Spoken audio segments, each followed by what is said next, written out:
இந்த நாட்களில் குரு பயிற்சி நடக்கப் போகிறது. குரு அருள் இருந்தால்தான் திருவருள் கிடைக்கும்.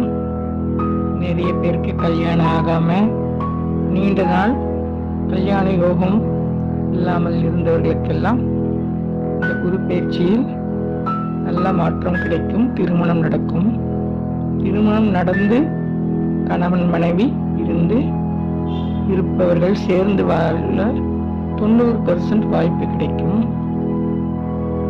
ரொம்ப ஏழ்மையில இருக்கேன், எனக்கு எந்த கஷ்டமுமே தீரல, 30 வருஷமா இப்படியே தான் இருக்கு அப்படின்னு சொல்ற நிறைய பேருடைய வாழ்க்கையில் மிகப்பெரிய மாற்றங்களை இந்த குரு செய்வார். குரு என்றால் திருச்செந்தூர் முருகன். அவரை வேண்டுங்கள். தினமும் விளக்கு போட்டு வீட்டில் வழிபாடு செய்யுங்கள். இந்த மாற்றம் உலகத்திற்கே மிகப்பெரிய மாற்றம்.